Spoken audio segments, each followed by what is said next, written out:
ከባድ በጣም ከባድ ነገር ተፈጠረ። ኦ ማይ ጋድ በጣም ነው የሚያሳዝነው። እንግዲህ ፍቅር የሚባል ጣጣ አርካን ሜላትን እስከ ማነቅ አድርሶታል። ሰላም ጤና ይስጥልኝ ውድና የተከበራችሁ ቻናል ቤተሰቦች እንዴት አመሻችሁ? እንዴት ናችሁ? እኔ ደህና ነኝ እግዚአብሔር ይመስገን። እናንተም በያላችሁበት እግዚአብሔር ሰላም ይብዛላችሁ እያልኩኝ ውድ ተመልካቾች እዚህ ድረስ ከመጣችሁ አይቀር እያዘዝኳችሁ ሳይሆን በፍቅር እየለመንኳችሁ ነውና ላይክ አድርጋችሁኝ ውጡ። ሰብስክራይብ ያላደረጋችሁ ሰብስክራይብ አድርጉኝ። ውዴታችሁ አይደለሁ አበረታቱኝ። የምወዳችሁ ቤተሰቦቼ ቤተሰብ የሆናችሁ ደግሞ ቪዲዮውን ስጀምሩ ላይክ በማድረግ እንደምትጀምሩልኝ ተስፋ አደርጋለሁኝ። ሲኖላ ድራማ ክፍል 16 ይዤላችሁ መጥቻለሁ። እንግዲህ ክፍል 15 ምን ሊሆን ይችላል የሚለውን የራሴን ምልከታ ትናንትና አስቀምጬላችሁ እናንተም በኮሜንትም በላይክም ተሳትፋችሁበታል። አመሰግናለሁ። ለሱም ክበሩልኝ ማለት እወዳለሁ ውድ ተመልካቾቼ። እናም እንግዲህ አርካን ሜላት ሲኖላን ዱቤ ቤት አንቃ እየደበደበቻት እንዳለ ስልኩ ስላልተዘጋ አርካን ከሜላት ጋር ከሲኖላ ጋር እያወራ በነበረበት ሰዓት ነበርና ሜላት የገባችው። ሲኖላን ስታንቃት ስልኩ አልተዘጋም ነበር። በዛን ሰዓት አርካን ሜላት እንዳነቀቻት እና ልገላት እንደሆነ ስላወቀ ወይም ስለሰማ ሩጦ መቶ ከቤቱ ሲኖላን አትርፏታል። ከሜላት እጅ ፈልቅቆ አውጥቷታል። ነገር ግን ሌላ አንድ ወጥመድ ችግር ተከሰተ። እሱም አቶ ዱቤ ቤቱ ባለቤቱ ወይም ደግሞ የሲኖላ የድሮ ባለቤቷ መምጣት ብቻ አይደለም ሽጉጥ መዘዘባቸው እላችኋለሁ ውድ ቤተሰቦቼ። በእርግጥ ያው የፈሪ ብትር አይነት ነውና የዱቤ ሽጉጥ መምዘዝ አዲስ አይደለም።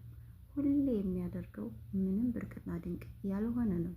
ሽጉጥ ባገኘበት ቦታ ሁሉ መምዘዝ ይወዳል። ነገር ግን ጨክኖ አይጨክንም ወይም ደግሞ ወንድነት ስሜት የለውም ማለት ይቻላል። ሽጉጥ ይዞ እሱ አርካን ደግሞ በጥፊ ብቻ ይበቃዋል ማለት ነው። እናም ውድ ተመልካቾቼ እንደ ብትደፍረኝ ነው ቤቴ ድረስ የመጣው? ሚስቴን እኮ ልውሰድ ነው የምትለኝ? ምን አይነት ቂል ነህ? ምን አይነት ባለጌ ነህ? እያለ በዛቻም በጩኸትም እያቀለጠው እንዳለ ቤቱን አፍህን አትክፈት፣ በቃ ስርዓት አርግ፣ ሚስትህን ለማለት ምንም አፍ የለህም አንተ ወንድነት ሴት ላይ ነው እንዲህ እየደበደብካት እንዴት ነው ወይ ሚስት የምትለው? ልትሆንም አችልም፣ የድሮ ታሪክ ነው፣ አፍህን ዘግተህ ተቀመጥ አለው ማለት ነው አርካን። የዚህን ጊዜ በጣም ተበሳጨ። እሱም ደግሞ አልተመለሰለትም። አንዴ በጥፊ ሲለው ከአርካን እግር ስር ተደፍቶ ተቀረቀረ ላችኋለሁ ውድ ቤተሰቦች። ዱቤ በቃ ጉራ ብቻ ነው፣ ምንም ቁም ነገር የለውም ማለት ነው። ከዛም በጣም ተናዶ ስለነበር ሲኖላ ከፊት ገባችና እኔ ምታኝ፣ አርካንን ከምትመታ እኔን ደብድበኝ እንደለመርክ አለችው ማለት ነው። እሱ አይሆንም አንቺን የማይመታም እየተባባሉ ባለበት ሰዓት እኮ ትላለች ሜላት ከጎኑና ለዱቤ ሁና ማለት ነው። እናም ሲኖላ ለመነችው፣ ለእኔ ስትል ውጣ ከዚህ ቤት ብላ አርካንን ለመነችው። ለእሷ ምክር ሲል ግን እየተናደደ ወጥቶ ሄደ ማለት ነው አርካን። ዱቤም እንግዲህ ጠብቀኝ፣ እመጣልሃለሁ፣ እሰራልሃለሁ፣ አልለቅህም፣ ዋጋ አስከፍልሃለሁ ለዚህ ስራ እያለ እየዛተበት በጣም ተናዶ ስለነበር ወጥቶ ሄደ ማለት ነው። እንግዲህ ሜላትም አልለቅሽም እስከ መጨረሻው አልተውሽም አንቺን ብላ አስፈራርታት ምናምን ወጡ ሁሉ ማለት ነው። ሜላትም ወደ አርካን ቤት ሄደች። ዱቤም ደግሞ ወደ መሸሸጊያው ወደ መደበቂያው ወደ ሆነው መጠጥ ቤቱ እንደተለመደው ሄደ ማለት ነው። እንግዲህ ሜላትም ሂዳዛ ነገሮችን በሳት ላይ ሳት ለመለኳኮስ ሞክራ ነበር። ነገር ግን አርካን በጣም ተናዶ ስለነበረ እገልሻለሁ፣ ከዚህ በኋላ እዚህ ቤት ካየሁሽ ውጭ ብሎ ጮኸባት። በጣም አስፈራራት። ደንግጣ ወጣ ሄደ። በጭራሽ እኔ አንተን ከሲኖላ ጋር እንድትሆን አልተውህም፣ በጭራሽ አንተ የኔ ብቻ ነህ እያለች እንዴ ተለመደው እየጮኸች እሷም ወጣች። እንግዲህ አቶ ዱቤም እንዴት ተለመደው በመጠጡ ተደብቆ ሐዘኑን፣ ጭንቀቱን፣ ንዴቱን ሁሉ በመጠጥ እየተበቀለ ይገኛል። በዛ መካከል እንግዲህ ቅዱስ መጣ። ቅዱስም ባደረገው ነገር በጣም እንደተጸጸተና አርካንንም እንደዛ ማድረግ እንዳልነበረበት በጣም እንደጸጸተው ነገረው። ምን ይጸጽታል? ለምን ትናደዳለህ? ደግ አደረከው ምናምን እያለ ዱቤም ነገሩን ለማባባስ ሞከረ። እንዲሁም ደግሞ ቤት ድረስ መጥቶ እንደዚህ እኮ አደረገኝ እያለ አወራ ሁሉንም። ቅዱስ ግን የሆነ ነገር ሰጠው። የአርካን ወይም ደግሞ ለሲኖላ የሚሰጥ ነው። እኔ በጣም ይቅርታ፣ በጣም ፈርቻለሁ። ያንን ማድረግ አልነበረብኝም፣ ስህተት ነው የሰራሁት። እኔ ይህን መስጠት ስለማልችል አንተ ስጥልኝ አለው። እሱም አንተን ይሰጥልሃለሁ እያለ በከንፈሩ አንተ ጅል እያለ ያን ወረቀት ተቀብሎታል። ያ ነገር ግን ዱቤ የሆነ ሰዓት ለሴራ እንደሚጠቀምበት የሚያስታብቅ ነው፣ ፊቱ ላይ የተነበበበት ማለት ነው። እና ምን ላይ ይጠቀም ይሆን? ምንስ መዘዝ ይዞባቸው ይመጣ ይሆን ለአርካንና ለሲኖላ የሚል ነው የኔ ሀሳብ፣ የኔ ወዶች። ያ ነገር ያ ቅዱስ የሰጠው ማለት ነው። እንግዲህ በዛ መካከል በደንብ ተግቶ ስለነበረ አርካን ወደ ቤት መሄድ አለብህ፣ ሶሪ ቅዱስ ማለት ነው። ቅዱስ ዱቤን ወደ ቤት መሄድ አለብህ፣ በጣም ሰክረሃል እኮ። አይ አልሰከርኩም ደህና ነኝ አለው። አይ ሰክረሃል አልወሰደኝ ብሎ ወደ ቤት ይዞት መጣ። እናም ሲኖላ ሶፋ ላይ ተኝታ ነበርና ጥንብዝ ብሎ ሰክሮ ሲመጣ ስታየው ደንግጣ ስትነሳ ቅዱስም አለ። ሁለቱም የማትዋደዱ ሰዎች ለሴራችሁ ሲሆን አንድ ሆናችሁ በጣም ታሳፍራላችሁ አለቻቸው። ከዛም ዝም በይ አንቺ ምናምን ብሎ እንዴት ተለመደ ዛቻውን ዛተባት። አቶ ዱቤ እየተንገዳገደ በቅዱስ ድገፋ ወደ መኝታ ክፍሉ አመራ። መኝታ ክፍሉ አስተኝቶ ቅዱስም ተመልሶ ሳሎን ከመጣ በኋላ ወደ ሲኖላ ሲቀርብ አትንካኝ፣ አትቅረበኝ፣ ምን ፈልገህ ነው? ሂድልኝ፣ ጮሃለሁ አለችው። ሲኖላ እኔ እንዳሰብሽው አይደለም፣ እኔ በጣም ይቅርታ፣ ያንን ማድረግ አልነበረብኝም፣ በጣም አዝናለሁ፣ በጣም ይቅርታ። ነገር ግን አንቺ እንዲህ የሆንሽ ምን ሆነሽ ነው? ይሄ ሰይጣን ነው አይደል እንደዚህ እየደበደበሽ እንዲያረገሽ? ለምንስ እዚህ ተቀመሽ? ተነሽ፣ በቃ መሄድ አለብሽ፣ መወሰን አለብሽ አላት። መሄጃም የለኝም፣ ያን ሁሉ ካደረገኝስ በኋላ አሁን አንተ እያዘንክልኝ ነው ምናምን አለችው። አዎ እንዴት አላዝንልሽም? አባትሽስ ቢሆን እንደዚህ ስኮኝ ቢያይሽ ደስ የሚለው ይመስልሻል? ስለዚህ መውጣት አለብሽ አላት። አባቴን ጎዳና ይጥለዋል አለችው። አይ በጭራሽ አያደርገውም። እናም ደግሞ እኔ አሁን አንቺ አርካን እንዳፈቅር የለ ቀጥ ብለሽ አርካን ጋር ሂጂ ብሎ ፈቀደላት።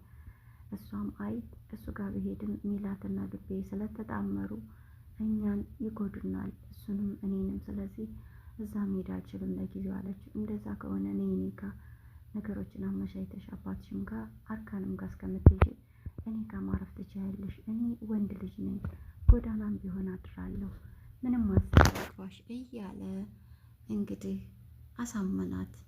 እዚህ ጋር ግን ውድ ተመልካቾቼ በድጋሜ ትልቅ ስህተት ሰራች ሲኖላ። ምክንያቱም ያን ሁሉ የመጣበት አርካን እሷ ሳትናገር ከቅዱስ ጋር ካፌ ተቀጣጥራ በመሄዷ ምክንያት ነው። እንደዛም ሆኖ ግን ይቅርታ አድርጎላት በስለት የተወጋውንም ረስቶላት ዛሬም ለሷ ያለውን ፍቅር በሙሉ ልቡ ለማሳየት እየሞከረ ነበር። አርካን ይቅርታ እንኳ በወጉ ሳትለው እውነት ለመናገር በጣም የፍቅርን ጥግ እያሳያት ነበር። በድጋሜ ትልቅ ስህተት ሰራይ። በእርግጥ ቅዱስ ምንም ላያደርጋት ይችላል፣ በቅዱስ ተማምና ሊሆን ይችላል። ነገር ግን ለዱቤ ማነው ለአርካን የሚፈጥርበት ኢሜጅ ጥሩ አይደለምና ሊያምናትም አይችልም። በድጋሜ ትልቅ ስህተት ሰርታለች እዚህ ጋርና ተከትለውም ሄደች። ከዛም በኋላ ሲደውላትም ስልኩ አይሰራም። ዱቤም ደወለ። መጀመሪያ አርካን ቤት ሄደ። ከእንቅልፉ ሲነቃ ሲያጣት አርካን ቤት ቀጥ ብሎ ሄደ። የለችም፣ አንተ ጋር ነበረች እንደ ብሎ አንከሳክሶ መለሰው እንደተለመደው። ከዛም ቅዱስ ጋር ደውሎ አንተ ባለጌ ቤት የደረሰ አመኜ ባስገባህ አንተ ይዘሃት ትጠፋለህ፣ አገኛለሁ፣ አልለቅህም፣ ዋጋህን እሰጥሃለሁ እያለ ዛተበት።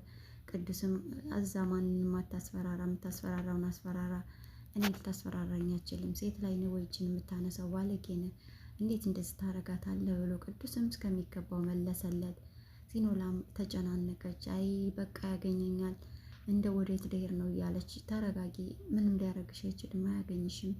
እናም ደግሞ አሁን ለአርካን መደወል ትችያለሽ፣ አባትሽንም አግኝቻቸዋለሁ፣ ደህና ናቸው፣ ነገር ግን እዚህ መሆንሽን አልተናገርኩም እንዳያስቡ ብዬ ማገኘት ከፈለግሽ ነገ ማገኘት ትችያለሽ ብሏት አመስግነዋለች። እሷም እንግዲህ እንደተለመደው ሜላትም በማግስቱ ወይም ደግሞ ቆይታ ከዱቤ ቤት በመሄዷ ዱቤ ምሳት ለብሶ ሳት ጎርሶ አገኘችው። ምን ተፈጠረ ስትለው ቅዱስ ጋር ሄዳለች እኮ ያቺ መናጤ የሆነች ያቺ ክፉ ያቺ የተረገመች ምናምን ብሎ እያለ ሜላት ደስ አላት። ምክንያቱም ሲኖላን ከአርካን የምታረቅበት ትልቅ መንገድ እንዳገኝ ስለተሰማት፣ ዱቤ ደግሞ ፍቅሩን በማጣቱ ከድሮ ፍቅረኛዋ ጋር ተመልሳ በመሄዷ ደግሞ ሌላ እሳት ሆኖበታልና በጣም ተናዷል። በመከዳቱም በጣም ተናዷል።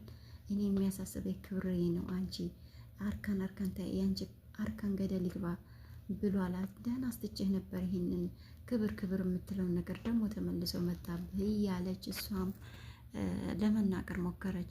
ግን በደስታ እሷ ጮቤ ረግጣለች እና ይችንም ነገር ይዛ ቶሎ ብላ ወደ አርካን ቤት መጣች። አርካንንም ሲኖላ እያለ እየጮኸ ነበር። አርካን መኝታ ክፍሉ ዘግቶ የት ነሽ እያለ የተጨናነቀ ስለነበረ ሳያስበው በስሜት አውጥቶ ሲኖላ ብሎ ሲጮህ ድንገት በሩን ከፍታ ገባች።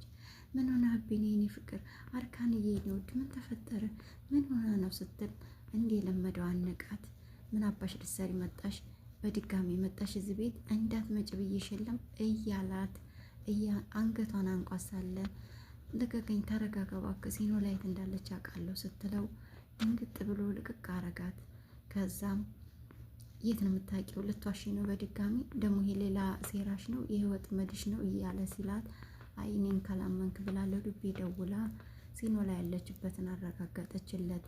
እንዲሁም ደግሞ ቅዱስ የሚባለው የሲኖላ የድሮ ፍቅረኛዋ እንደነበር ጭምር በዱቤ አንደበት አርካን እንዲሰማ አደረገች። ደስ አላት በዚህ። እሱ ግን ምንም አልተደሰተም። አንደኛ ሀዘን ውስጥ ነው፣ በሲኖላ መከዳት ተሰምቶታል።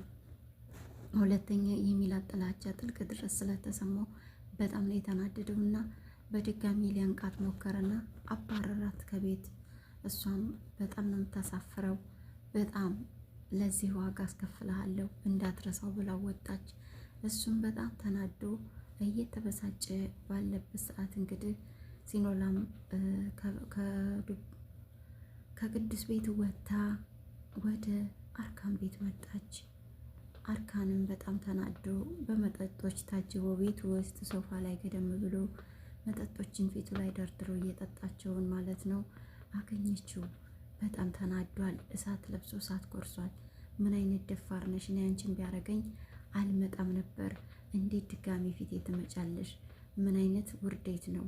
እኔ አንቺን ቢያረገኝ አልመጣም ስላት እሷ እኮ ወይ ቅዱስ ጋር መሄድን ደግሞ ማን ነገረህ አለችው። አይሰማም ብለሽ ነበር አንቺማ የውሸት ማታለሉን በቃ ድራማ መስራት ትችይበታለሽ። በጣም አስመሳይ ነሽ። እንዴት እዚህ ድረስ ትመጫለሽ? እያለ ሲከራከራል።